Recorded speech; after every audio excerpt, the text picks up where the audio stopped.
We'll be talking about Degludec. I think in the co-formulation IDEC, as sir has covered most of Degludec, I hardly have anything to say. One thing I just wanted to tell you is shoulder effect. Why are we calling it the shoulder effect? Shoulder effect is associated with hypoglycemia, sir mentioned. Why are we calling it shoulder effect? It is actually the graph. So if you look at the rapid acting insulin ka graph, that graph will be just like this. Okay. So it comes down 32 hours left. However, when you look at the human rapid insulin, that graph, then it will be like this, then like this. So this is anatomically similar to a shoulder. That is why we are calling it the shoulder. And this shoulder effect causes hypoglycemia. Okay. So if your rapid acting insulin is getting eliminated right away, it had its job for 2 hours and it is eliminated, then this shoulder effect will not be there, and this extended action will not cause any hypoglycemia intervention. Evidence-based approach for insulin initiation. This has always been a challenge. Why are we talking about insulin when the world is going towards maybe GLP-1 receptor agonists, SGLT2 inhibitors? They are, the twin cretins, tirzepatide.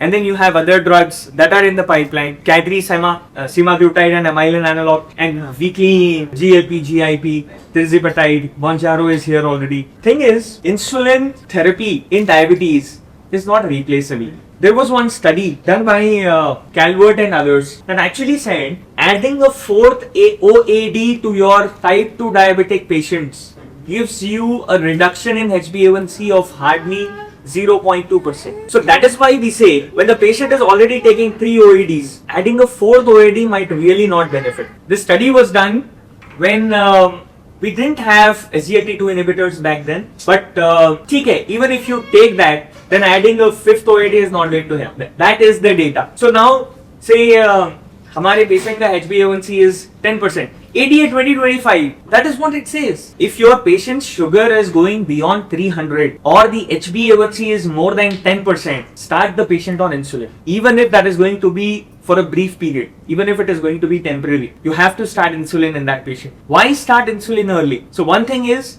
if the patient is already on multiple OADs and yet his HbA1c is say high, then you are not really going to get any benefit from the fourth or fifth OAD that you add. It is not going to bring down the HbA1c from 10% to 7%. It is not possible. Second, if you are squeezing the pancreas, which are already exhausted, then I think you are worsening the exhaustion of the beta cells. That limited consultation time, this might actually delay a patient get onboarded with insulin. And people, they are afraid of insulin and they want convenience. They're like, no, humko insulin nahi chahiye. We don't want an injection. You think patients literally will tell you, you just start having conversations on initiating insulin. They'll tell you, hey Dr. Saab, if you want to increase the dose, you make my drug 3 times a day, I will take it, but don't give me insulin. And successive OADs provide a lessening effect and substantial benefit from initiating insulin. Addition of a fourth OAD does not provide substantial lowering of HbA1c. So look at this.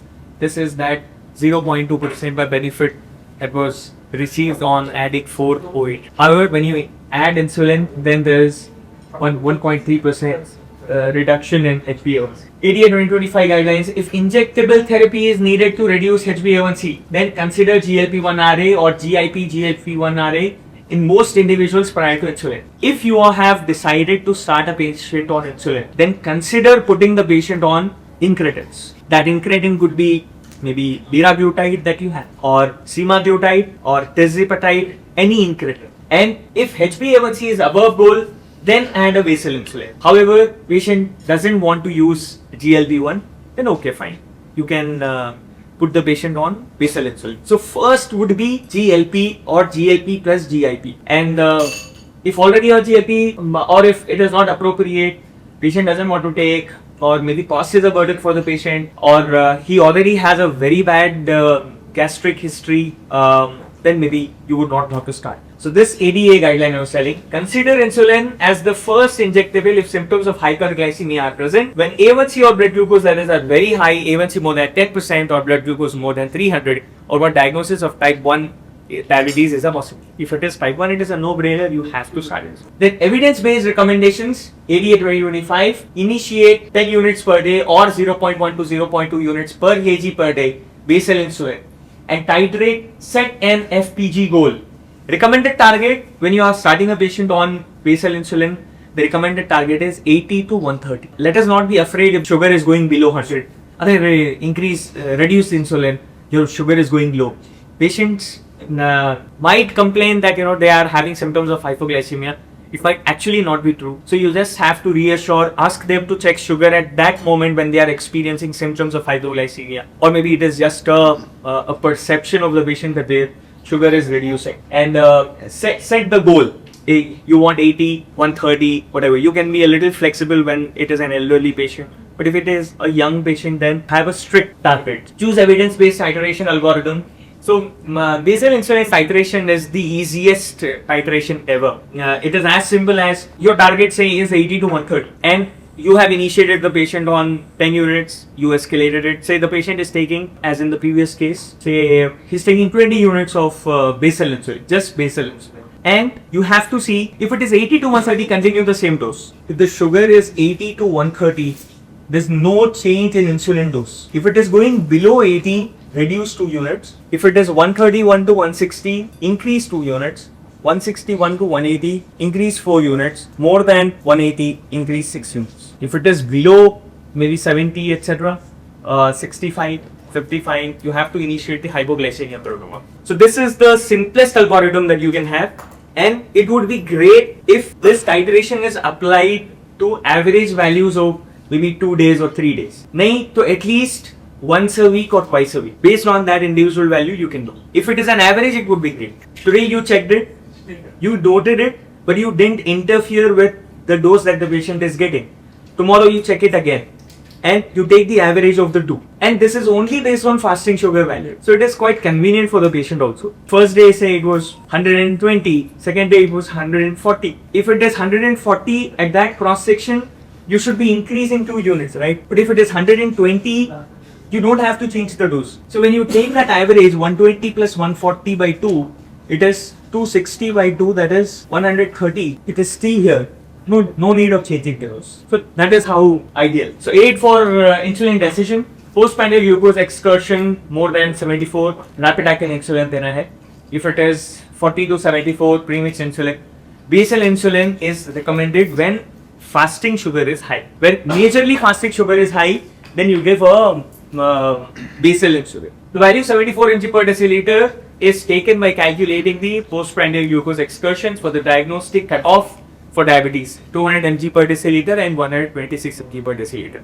So what is the difference between 200 and 126? We use those numbers for diagnosis, right? So 200 and 126 is 74. So American Diabetes Association is saying if that postprandial glucose excursion is more than 74, then your patient requires a rapid acting insulin. You need to bring down that delta change. Say it is between the two, it is 100 mg per deciliter. Then you need a postprandial sugar control karne ka insulin, a rapid acting insulin. If that delta is less than 40, fasting is 200, post lunch is 240, then you need to bring down that fasting from 200 to 130. Automatically, post lunch will become, instead of 240, it will become 170. If your fasting is high and your post lunch is not that high, then you just give a basal insulin. We have this Mr. Raj, who is a teacher, 46-year-old. His weight is 76 kg, BMI is 26 kg per meter square, BP is 124 by 78. He is a known diabetic for the last 7 years and has a family history of diabetes. His exercise is irregular. Lab parameters, A1C is 9.6, fasting sugar is 126, post-lunch sugar is 174. He is getting tablet metformin 2 gram per day, maybe 1000 mg twice a day. Sitagliptin 100 OD, empagliflozin 25 OD, and he is getting injection glargine 100, nothing in morning and lunch, 12 units and dinner or bedtime. Now he is complaining of frequent episodes of hypoglycemia at night and the lack of dosing flexibility. In these 3 tablets that he is getting, metformin, DPP4 and SGLT2 inhibitor, they do not themselves cause hypoglycemia. They are anti-hyperglycemia. So the culprit for hypoglycemia in his prescription is the basal insulin only. gland. His fasting otherwise is under control, but HbA1c is high. He's having that snacking, defensive snacking, because his sugars are going down. How can we help this patient? We need to offer him an insulin that has a lower risk of hypoglycemia. That is what we have to offer. So initiation of insulin, Tresiba in type 2 diabetes. Insulin knife plus or minus GLP-1 RA. Recommended dose is 10 units daily. If the patient is not on any insulin, then you give 10 units. Then you start with 10 units. However, when you are switching from another insulin, say he is taking once a day some other basal insulin, you can switch 1:1 to Tresiba. He is getting a premix insulin or a basal bolus, then basal component ka 1:1. Basal bolus, say 30/70 he is taking. 20 units of 30/70 he is taking. 70 units is the basal insulin. 70% is the basal insulin. So 14 units is his basal. So that 14 units can be switched to Tresiba. And if he is getting basal BID or glargine U300, then 20% dose reduction for Tresiba. And when you are initiating a GLP-1 receptor agonist, then also you reduce the dose of basal insulin by 20%. Attributes of an ideal basal insulin. The ideal basal insulin is something that is a peakless insulin. It should not have a peak. It should be a flat insulin. That is an ideal basal insulin. A flat, peakless activity profile to minimize the risk of hypoglycemia, and something that has minimal glycemic variability and has a long duration of action, at least more than 24 hours, to allow for dosing flexibility. So when your insulin is just short of 24 hours, then glycemic variability increases. So this ideal insulin should be having a duration of action of at least 24 hours. Tresiba has a duration of action of 36 hours. And minimal glycemic variability profile is minimal, and that is why it doesn't have a peak. So now, in that pursuit of finding the best insulin, an ideal insulin, how did this begin? It was way back when insulin was discovered, ranking in West, I think 1923. Animal insulin preparations came, then came your neutral protein hagedron insulin, and then came glargine and Degludec. Glargine and Degludec were first generation basal insulin analogs with half-lives of 12 to 19 hours and a medium glycemic variability. NPH has a high variability. NPH ka half-life is 5 to 10 hours, and that is why we give NPH at least twice a day. And here, because it is up to 19 hours, we can give once a day. And here, second generation ultra long acting basal insulin analogs came, like Tresiba, which has a very low glycemic variability and has a half-life of 25 hours. Half-life is 25 hours. So it takes more time, more than the half-life, to get eliminated. Even if the patient skips his next dose, the drug still is there in the blood. And in fact, the flexibility of this insulin is so beautiful that 8 hours tak bhi if you take this insulin, if you miss and delay and take it after 8 hours, its efficacy doesn't change. So deficiencies of first generation basal analogs, they are not truly once daily. So just because it is not convenient for us to give that insulin 4 hours or 2 hours before, we give it at bedtime daily. Ideally, if it is a first generation insulin that has a half-life of say 50 to 19 hours, 22 hours pakad lo. Is it possible for you to give that insulin today at 10 p.m., tomorrow at 8 p.m., day after tomorrow at 6 p.m., and then the next day at 4 p.m.? It is not possible. It is not practical. Therefore, we ignore that tailing effect of the insulin and give it at the same time only. However, here you will not have to compromise because it is a truly once daily insulin. Second is, compared to the second generation basal, first generation basal has higher variability. When you compare it to NPH insulin, it has lower variability definitely. But compared to the second generation basal, it has a lower variability. So medium variability it has, and it requires a fixed time dosing, and it is not truly peakless, and it has higher nocturnal hypoglycemia. This Tresiba, the fatty acid side chain addition allows Tresiba to form multi-hexameric chains in subcutaneous space, giving it prolonged action. Hexamer is 1, 2, 3, 4, 5, 6. This is a hexamer, and this exists as dihexamer in the subcutaneous. And as a multi-dihexamers are released into the subcutaneous tissue when it is given, and that is what makes it longer acting. Novel protraction mechanism. injected in a dihexamer formulation. This is a dihexamer. Injected in a dihexamer formulation, rapid phenol depletion after injection results in multi-hexamer chains formation. So they form into chains. Okay. And zinc diffuses slowly, causing individual hexamers to disassemble, releasing dimers and then monomers. Monomers are absorbed from the soluble depot into the circulation. Okay, so dihexamer, multi-hexamer, dimer, and then a monomer. And that is what is making it a long-acting insulin. And the same mechanism is being deployed to produce once weekly insulin. Once weekly insulin is Icodec. A weekly is the brand name. Icodec is once weekly insulin. So whatever dose, if your patient is requiring say 140 units in 1 week, then all that 140 units can be given at once on Sunday. Flat time action profile in type 1 diabetes in steady state. So Tresiba has a flat profile across 24 hours in type 1 diabetes. Big APD studies were done. First study had HbA1c reduction of minus 1.8% and fasting blood glucose reduction of 64 Q per deciliter, which is quite significant. So overall hypoglycemia 54% lower. They reflect T1D registries. Severe hypoglycemia 72% lower. Nocturnal hypoglycemia 65% lower. It has demonstrated a significant reduction of all types of hypoglycemic events versus previous basal insulins across type 1 and type 2 diabetes. So the improved treatment satisfaction, the convenience that this insulin provides. So the questionnaire, diabetes treatment satisfaction questionnaire, DTSQ. S, that small s is status. Diabetes treatment satisfaction questionnaire status. Overall total treatment satisfaction score for both type 1 and type 2 diabetes significantly increased from baseline to 12 months, representing a clinically meaningful change. Now, embracing advancement, Tresiba versus Glargine 100, action variability.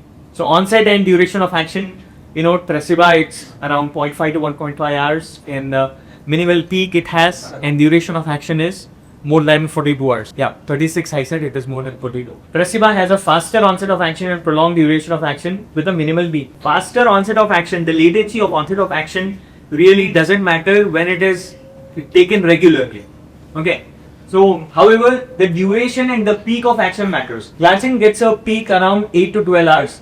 This gets a minimal peak. Embracing advancement, Tresiba versus Glargine, variability. The total glucose lowering effect was more evenly distributed across a 24-hour dosing interval with Tresiba than Glargine U100. So, if you look at Tresiba, 0 to 6 hours, 23%, area under the curve, and 6 to 12 hours, 28, 12 to 18 hours, 12th hour to 18th hour, 26, and 18th hour to 24th hour, 23. When you look at Glargine, initially it is 31, then 29, then 23, then 17. So in the last quarter of the day, that effect is getting reduced with the basal, first generation basal. And lower day-to-day glycemic variability in glucose lowering effect with Tresiba, and a marker of substantial glycemic variability, dilution in the subcutaneous space. Sir also mentioned this. Insulin Glargine forms microprecipitates after subcutaneous injection, which must redissolve before the absorption occurs. However, precipitation and dissolution are processes inherently associated with substantial variability. Formulations that do not precipitate after injection have lower day-to-day variability. In Glargine, what is happening?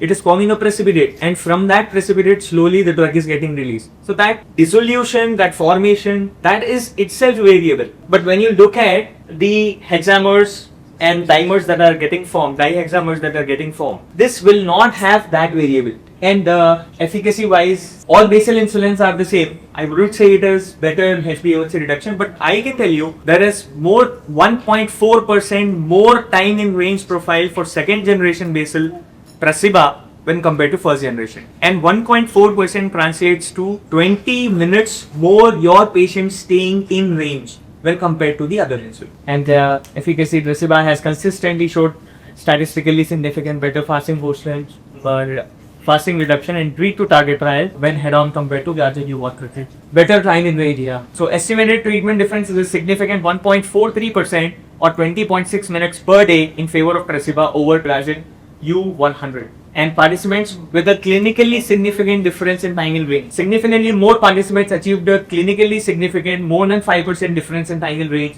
with Tresiba, that is 39.5% time with Glargine. Each incremental 5% difference in time in range is associated with clinically significant benefits for people with diabetes corresponding to a potential 0.4% improvement in HbA1c. So what is that 20-minute addition in time in range in terms of HbA1c? That is minus 0.4% of HbA1c. So overall hypoglycemia, severe hypoglycemia, nocturnal hypoglycemia compared to glargine U100 across various randomized control trials and real world studies in more like 16,000 patients is consistent. Significantly reduced time below range for nocturnal period. Yes, when there is lower hypoglycemia, your time below range is lower. Tresiba flexibility 8 to 40 hours.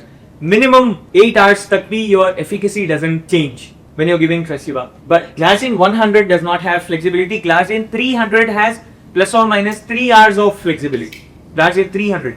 Glargine 100 doesn't have any flexibility. And Tresiba has that flexibility of 8 to 40 hours. So if this guy has missed one dose of insulin also, probably his fasting sugars will not fluctuate when he is on Tresiba. So wider dosing flexibility window with Degludec. And Tresiba improves health-related quality of life, SF336, compared with insulin glargine in patients with type 2 diabetes started on basal insulin, because it is offering that convenience. So action is faster onset and longer duration of action, lower within day and day-to-day variability, better efficacy, proven safety profile, and better quality of life and dosing to kind flexibility. Like Jagdish sir mentioned, you can give this Tresiba second generation basal insulin in literally anyone. Rhizodec, I don't know, maybe it is given in children more than 12 years, but Tresiba, I can tell you, minimum age is 1 year for giving Tresiba, for prescribing Tresiba. It is so safe. And chronic liver disease, chronic kidney disease, anything, you name it, elderly patient, pregnancy, you can give Tresiba.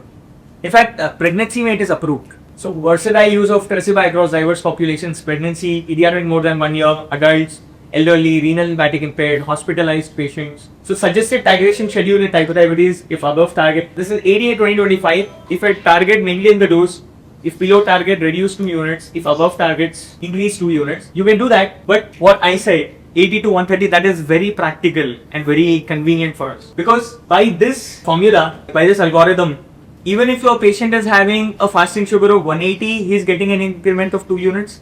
If he is having a fasting sugar of 130, he is getting an increment of 2 units. But there, 80 to 130, 131 to 160, you increase 2 units, 161 to 180, 4 units, more than 180, 6 units. Goals should be individualized based on duration of diabetes, age and life expectancy, comorbid conditions, known cardiovascular disease or advanced microvascular complications, impaired awareness of hypoglycemia and individual considerations. So someone like, there is somebody who has a lung cancer or maybe a pancreatic cancer and his sugars are haywire. You would not want a stricter sugar control for him. You are okay. 8% healthy, it's fine. 8.5 is also fine for him.